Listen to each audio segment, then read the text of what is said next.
Hello बच्चों, आज हम third chapter classification of element and periodicity in properties, ठीक है। ये इसका फर्स्ट टॉपिक पढ़ेंगे जिसका नाम है आयनिक रेडियाई। ठीक है, आयंस की रेडियस के बारे में पढ़ेंगे कि ग्रुप में एंड सीरीज़ में आयंस जो होता आयनिक रेडियाई जो होती है वो डिक्रीज़ करती है या इंक्रीज़ करती है, और अगर करती है तो इसका रीज़न क्या है। ठीक है, रीज़न के साथ पढ़ेंगे इस चीज़ को। तो पहले हम जानते हैं आयंस क्या होते हैं। आयंस जो होते हैं बेटा, कोई भी एलिमेंट जो होता है वो इलेक्ट्रॉन लॉस करता है या फिर गेन करता है।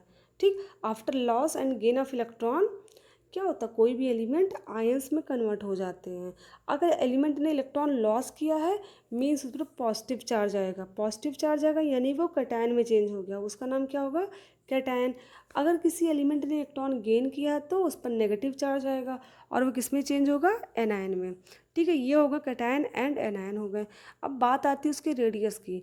तो रेडियस सबको पता होगा क्या होता है, ये इसी को रेडियस कहते हैं ना हम, ये हमारा रेडियस है। तो हम यही देखेंगे ग्रुप में एंड सीरीज़ में रेडियस घटता है कि बढ़ता है, और क्यों घटता है क्यों बढ़ता है। तो सबसे पहले हम ग्रुप की बात कर लेते हैं। ग्रुप में क्या होता है, अप टू डाउन जाने पर हमने कोई एक ग्रुप ले लिया। ठीक है, इस ग्रुप में क्या है, फर्स्ट एलिमेंट लिथियम है, सेकंड क्या है sodium and third is potassium. ठीक है, तीनों के लास्ट शेल में कितने इलेक्ट्रॉन हैं, तीनों के लास्ट शेल में 1 इलेक्ट्रॉन है। बट नीचे जाने पर क्या हो रहा है, नंबर ऑफ शेल कितने हो रहे हैं, इंक्रीज हो रहे हैं। इसमें 2 हैं, 3 एंड 4।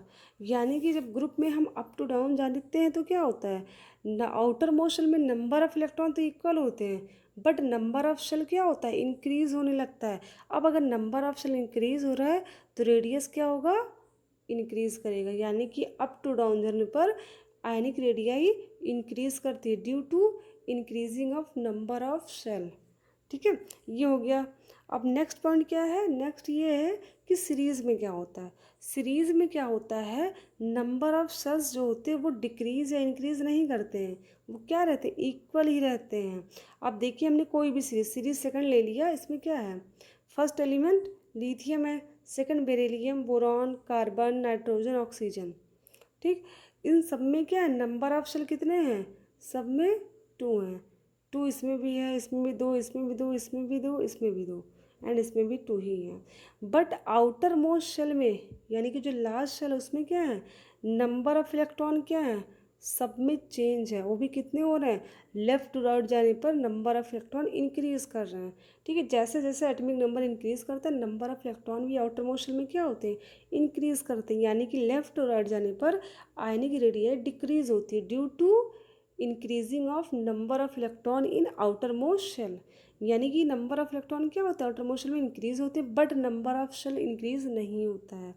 ठीक है, तो इस वजह से क्या होती है, आयनिक रेडियाई क्या हो रही है, डिक्रीज होती है फ्रॉम लेफ्ट टू राइट। ठीक है, अब बात आती है कि आइसो इलेक्ट्रॉन्स की। आइसो इलेक्ट्रॉन्स क्या होते हैं, जिनमें नंबर ऑफ इलेक्ट्रॉन क्या हो, इक्वल हो। तो अगर ऐसे आयन जिनकी जो क्या हो, आइसो इलेक्ट्रॉनिक हो, तो फिर हम कैसे बता सकते हैं कि आयनिक रेडियाई इनकी इंक्रीज कर रही है कि डिक्रीज कर रही है। ठीक है, आयंस जो होते हैं उनकी आयनिक रेडियाई अगर आइसो इलेक्ट्रॉनिक मतलब जैसे नंबर ऑफ इलेक्ट्रॉन क्या हो, इक्वल हो। इसमें हमने कुछ एग्जाम्पल लिए, क्या है, nitrogen ion, oxygen ion, fluorine ion, neon, sodium ion and magnesium ion. इन सब में नंबर ऑफ इलेक्ट्रॉन कितने हैं, 10 है। हमने आपको एक क्लास में बताया था कि नंबर ऑफ इलेक्ट्रॉन कैसे पता करते हैं। ठीक है, अगर नेगेटिव चार्ज है तो उसके एटॉमिक नंबर में उतने इलेक्ट्रॉन ऐड कर दो जितने नेगेटिव चार्ज होते हैं, अगर पॉजिटिव चार्ज है तो उसके एटॉमिक नंबर से उतने पॉजिटिव चार्ज माइनस कर दो। एक बार फिर से हम बता दे रहे हैं, जैसे n के पावर -3 दिया है तो नाइट्रोजन का एटॉमिक नंबर कितना होता है, 7 होता है। तो 7 में क्या कर देंगे, जो इसका चार्ज है -3, 7 में -3 ऐड कर देंगे यानी कि 3 ऐड कर देंगे, तो कितना आ जाएगा, 10। यानी कि नाइट्रोजन में नंबर ऑफ इलेक्ट्रॉन 10 है। ऐसे एक पॉजिटिव चार्ज का एग्जांपल देख लेते हैं, सोडियम। सोडियम का एटॉमिक नंबर होता है 11। अब इस पर है पॉजिटिव चार्ज, तो क्या कर देंगे, 1 माइनस कर देंगे, 1 का पॉजिटिव चार्ज है, 11 माइनस 1 यानी कि 10 इलेक्ट्रॉन। ठीक है, पॉजिटिव चार्ज का मतलब होता है उसने इलेक्ट्रॉन लॉस कर दिया है, मीन्स लॉस किया तो घटाएंगे ना, उसको माइनस करेंगे, तो उसके एटॉमिक नंबर से उतने इलेक्ट्रॉन माइनस कर देते हैं। और नेगेटिव चार्ज का मतलब होता है उसने इलेक्ट्रॉन गेन किया है, तो उसके एटॉमिक नंबर में क्या करते हैं, उतने इलेक्ट्रॉन ऐड कर देते हैं। ठीक है, अब ये जो एलिमेंट है वो क्या है, सब आइसो इलेक्ट्रॉनिक है, सब में नंबर ऑफ इलेक्ट्रॉन कितने हैं, 10 है। अब पता करते हैं कि किसकी आयनिक रेडियाई सबसे ज़्यादा होगी, किसकी सबसे कम होगी और क्यों होगी। ठीक, उसके सबसे पहले हमको ये जानना पड़ेगा कि इनका न्यूक्लियर चार्ज कितना होगा। ठीक है, तो जो इनका न्यूक्लियर चार्ज होता है वो किसके इक्वल होता है, एटॉमिक नंबर, जेड का मतलब होता है एटॉमिक नंबर।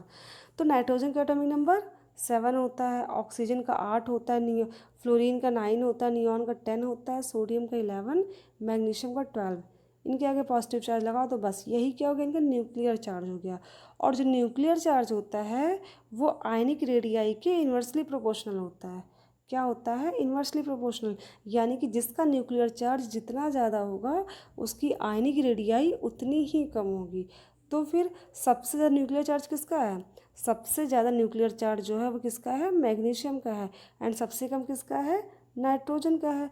तो ऑब्वियस सी बात है आयनिक रेडियाई सबसे ज़्यादा किसकी होगी, नाइट्रोजन की होगी। एंड सबसे कम किसकी होगी, मैग्नीशियम की होगी। आई थिंक सबको समझ में आ गया होगा कि अगर आइसो इलेक्ट्रॉनिक आयन है, यानी कि ऐसे आयन जिसमें नंबर ऑफ इलेक्ट्रॉन इक्वल हैं, तो अगर हमें बताना है किसका रेडियस ज़्यादा होगा किसका कम होगा, तो हम क्या करेंगे, सिर्फ उसके एटॉमिक नंबर को क्या कर देंगे, न्यूक्लियर चार्ज मान के हम लोग पता कर सकते हैं कि किसकी रेडियस ज़्यादा है और किसकी कम है। ठीक है, अब देखते हैं नेक्स्ट टॉपिक क्या है इसके बाद। नेक्स्ट टॉपिक है कोवैलेंसी। वैलेंसी सबको पता होगा क्या होती है। वैलेंसी का मतलब क्या होता है, सिर्फ ऐसे नंबर ऑफ इलेक्ट्रॉन जो उनका आउटर मोस्ट शेल यानी कि ऑक्टेट कंप्लीट करने में हेल्प करते हो। ठीक है, यानी कि कोई भी एलिमेंट अगर अपना ऑक्टेट कंप्लीट करने के लिए या फिर अपना लास्ट शेल कंप्लीट करने के लिए क्या करता है, जितने इलेक्ट्रॉन लॉस करता है गेन करता है वही उसकी वैलेंसी होती है। बट कोवैलेंसी जो होती है वो क्या होती है, number of unpaired electron present in ground और एक्साइटेड स्टेट। अभी ground state and excited state जो होता है सबको पता होगा आई थिंक, क्योंकि मैंने आपको जब पढ़ाया था 4th चैप्टर केमिकल बॉन्डिंग तो उसमें बताया था कि ग्राउंड स्टेट क्या होता है, एक्साइटेड स्टेट क्या होता है। एक बार फिर से बता देते, ग्राउंड स्टेट का मतलब होता है इलेक्ट्रॉन जिस एनर्जी शेल में होता है वो होता है उसका ग्राउंड स्टेट।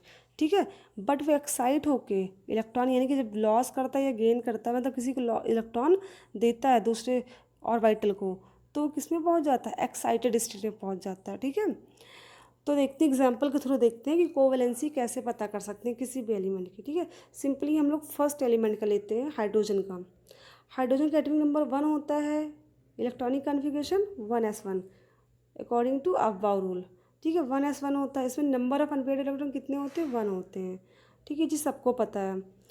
तो इसके कोवैलेंसी कितनी होगी, 1 होगी। जो कोवैलेंसी होती है वो नंबर ऑफ अनपेयर्ड इलेक्ट्रॉन वो जो ग्राउंड स्टेट हो या एक्साइटेड स्टेट में होते वही उसके इक्वल होती है। दूसरा हीलियम है, सबको पता है हीलियम को जो आउटर मोस्ट शेल होता है वो क्या होता है, कंप्लीट होता है। इसमें पेयर्ड इलेक्ट्रॉन है 1s2, यानी कि एस ऑर्बिटल में एक क्लॉकवाइज फील्ड है एक एंटी क्लॉकवाइज, यानी कि पेयर्ड है। और पेयर्ड एक भी इसमें अनपेयर्ड इलेक्ट्रॉन नहीं है, तो इसकी कोवैलेंसी कितनी होगी, 0 होगी। ठीक है, थर्ड क्या होता है, लिथियम। लिथियम का एटॉमिक नंबर 3 होता है, इलेक्ट्रॉनिक कॉन्फ़िगरेशन 2 1s2 2s1। जो इसका हम लोग स्ट्रक्चर बनाएंगे तो कुछ इस टाइप का बनेगा। क्या होगा, फर्स्ट वाला ऑर्बिटल तो फिल है, जो 2s1 है, 2s1 जो है इसमें क्या है, एक इलेक्ट्रॉन क्या है, अनपेयर्ड है, तो क्या होगी इसकी कोवैलेंसी 1 हो जाएगी। ठीक, अब देखते हैं बेरिलियम।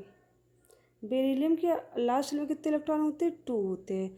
ये भी क्या है, पेयर्ड है। बट जो सेकेंड शेल होता है उसमें 2p ऑर्बिटल कैसा होता है, एम्प्टी होता है। फॉर बेरिलियम के केस में हम लोग सिर्फ बेरिलियम की बात कर रहे हैं, इसमें 2p एम्प्टी होता है, बाकी सब में नहीं होता है। जो बेरिलियम है उसके फर्स्ट शेल क्या है, पूरा कंप्लीट है। फर्स्ट शेल में सिर्फ एक ही ऑर्बिटल ही होता है, s होता है। और सेकेंड शेल में क्या होता है, s भी होता है एंड p भी होता है। तो बेरिलियम के जो 2 इलेक्ट्रॉन होते हैं वो किस में फिल होते हैं, वो s में ही फिल होते हैं। ठीक है, बट 2p ऑर्बिटल क्या होता है, एम्प्टी यहाँ पे होता है। तो हम क्या कर सकते हैं, जो यहाँ पर पेयर्ड इलेक्ट्रॉन होता है ग्राउंड स्टेट में, उसको हम यहाँ से एक जंप करा सकते हैं। तो जैसे हम जंप कराएंगे किस में पहुँच जाएगा, एक्साइटेड स्टेट में। और क्या हो जाएगा, एक इलेक्ट्रॉन 2s में और एक इलेक्ट्रॉन 2p में पहुँच जाएगा। मीन्स इसमें नंबर ऑफ इलेक्ट्रॉन कितने हैं, 2।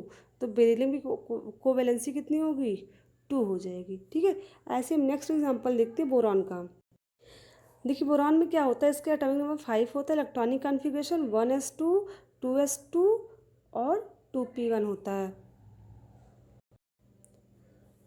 क्या होता है, 2p1 होता है। अब इसका हम लोग ग्राउंड स्टेट पहले डायग्राम ड्रॉ करेंगे। ग्राउंड स्टेट में क्या होता है, इसमें 2s2 होता है, ये पूरा कंप्लीट, ये तो पेड है पूरा, और 2p1 क्या होता है, ये अनपेड होता है। अभी क्या है, इसके पास 2p1 खाली है, इसके पास ऑर्बिटल खाली होती है, मीन्स इलेक्ट्रॉन एक्साइटेड स्टेट में जा सकते हैं।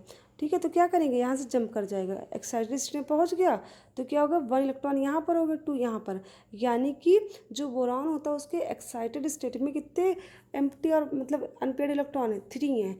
तो इसमें कोवैलेंसी कितनी हो जाएगी, इसकी 3 हो जाएगी। ऐसे देखते हैं कार्बन का, इसका एटॉमिक नंबर 6 होता है, इलेक्ट्रॉनिक कॉन्फ़िगरेशन 2s2 2p2।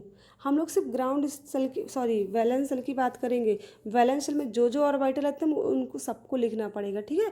और जितने इलेक्ट्रॉन जंप कर सकते हैं जब तक कि वो अनपेयर्ड ना रह जाए उतना हम जंप करा सकते हैं, अगर उसके पास अवेलेबिलिटी है किसकी, इलेक्ट्रॉन को मतलब जंप करवाने की, ठीक है। तो इसमें क्या होता है, पहला इलेक्ट्रॉन क्या करेगा, इसके पास जो 2s2 का वो किस में जंप कर जाएगा, वो इसमें आ जाएगा, और किस में पहुंच जाएगा, इलेक्ट्रॉन एक्साइटेड स्टेट में। तो इसके पास कितने अनपेड इलेक्ट्रॉन आ गए, 4 आ गए, यानी कि कार्बन की जो कोवैलेंसी होती है वो कितनी होती है, 4 होती है। अब ऐसे देखते हैं नाइट्रोजन का, नाइट्रोजन का कितना होता है, 1s2 2s2 2p3, ठीक है। तो क्या करेंगे, इसका जो ग्राउंड स्टेट होता है उसमें कितने इलेक्ट्रॉन होते हैं, ये पूरा पेयर्ड है, ठीक, इसमें 3 अनपेयर्ड है। अब हमें पता है जो सेकंड शेल होता है उसमें 2s2 2p3, यानी कि सेकंड शेल में सिर्फ 2 ही ऑर्बिटल होते हैं, s एंड p।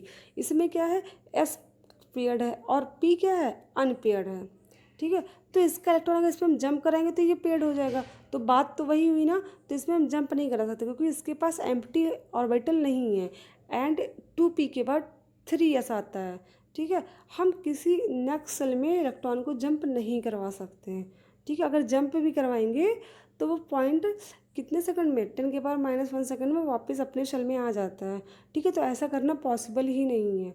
तो क्या होता है, इसमें सिर्फ 3 ही इलेक्ट्रॉन क्या होते हैं, अनपेयर्ड होते हैं। बट जो ये 2 इलेक्ट्रॉन है वो क्या कर सकता है, वो जंप यानी कि एक्साइटेड स्टेट तो नहीं जा सकता, बट ये कोवेलेंट बॉन्ड बनाने में कोऑर्डिनेट बॉन्ड बनाने में क्या करता है, पार्टिसिपेट करता है, ठीक है। तो क्या हो जाएगी इसकी कोवेलेंसी 4, जो कार्बन की नाइट्रोजन की कोवेलेंसी होती है वो कितनी होती है, 4 होती है। ऐसे हम लोग ऑक्सीजन का भी देखते हैं, ऑक्सीजन में कितने होते हैं, आउटर मोस्ट शेल में इलेक्ट्रॉन 2s2 2p2 होते हैं। तो इसमें भी क्या होता है, जो p ऑर्बिटल होता है उसमें 2 अनपेयर्ड इलेक्ट्रॉन होते हैं, कितने अनपेयर्ड इलेक्ट्रॉन होते हैं, 2 अनपेयर्ड इलेक्ट्रॉन होते हैं। बट जो एक इलेक्ट्रॉन यहाँ पर होता है वो क्या करता है, वो डेटिव बॉन्ड यानी कोऑर्डिनेट बॉन्ड बनाने में पार्टिसिपेट करता है। तो ऑक्सीजन की कितनी हो जाएगी कोवैलेंसी, इसकी 3 होती है, ठीक है। ऐसे फ्लोरीन का पता करेंगे, फ्लोरीन की जो होती है वो 1 होती है, ठीक है। इसमें क्या होता है, सिर्फ एक ही अनपेयर्ड इलेक्ट्रॉन होते हैं, एंड जो पेयर्ड इलेक्ट्रॉन होते हैं वो डेटिव बॉन्ड बनाने में फॉर्मेशन यानी कि डेटिव फॉर्मेशन में हेल्प नहीं करते, यानी कोऑर्डिनेट बॉन्ड बनाने में हेल्प नहीं करते। तो फ्लोरीन की कोवैलेंसी कितनी हो जाएगी, 1 हो जाएगी, ठीक है। अब जो नेक्स्ट एग्जाम्पल है वो देखते हैं सल्फर का, ठीक है। ये थोड़ा अलग है, इसमें क्या देखते हैं, सल्फर का जो आउटर मोस्ट इलेक्ट्रॉन होते हैं यानी कि जो वैलेंस इलेक्ट्रॉन होते हैं कितने होते हैं, 3s2 3p4, एंड 3d जो होता है वो कैसा होता है, एम्प्टी होता है, ठीक है। तो जब ग्राउंड स्टेट की बात करते हैं, ग्राउंड स्टेट में क्या होता है, 3s2 and 3p4 electron feel होता है। तो इलेक्ट्रॉन क्या करेगा, पहले यहाँ से एक्साइट होकर एक जंप करेगा यहाँ पर, ठीक है। ये फर्स्ट एक्साइटेड स्टेट है, तो कितने हो गए, 3s2 3p3 और 3d 1। अब एक इलेक्ट्रॉन यहाँ पर भी है, ये भी जंप करेगा और यहाँ पहुँच जाएगा, ठीक है, इस वाले ऑर्बिटल में, और कितना हो जाएगा, 1 2 3 4 5 6। तो जो सल्फर होता है उसमें कितने नंबर ऑफ अनपेयर्ड इलेक्ट्रॉन होते हैं, 6 होते हैं, यानी कि जो सल्फर होगा वो उसकी कोवैलेंसी कितनी हो जाएगी, 6 हो जाएगी। एक तरह से हम ये भी समझ सकते हैं किसी भी एलिमेंट में जितने भी कोवैलेंट बॉन्ड बनाने की टेंडेंसी होती है वही क्या होती है, उसकी कोवैलेंसी होती है, ठीक है। और ये टेंडेंसी अप टू डाउन जाने पर क्या होती है, इंक्रीज होती है। इसका रीज़न सिर्फ क्या है, डी ऑर्बिटल, ठीक है। जो जिसकी मतलब रेडियस ज़्यादा बड़ा होता है यानी उसमें क्या होते हैं, डी ऑर्बिटल होते हैं। अब जैसे हमने ऑक्सीजन की बात की थी, नाइट्रोजन की बात की थी, तो उसकी जो लास्ट शेल था, वैलेंस शेल था, उसमें डी ऑर्बिटल क्या था, नहीं प्रेजेंट था।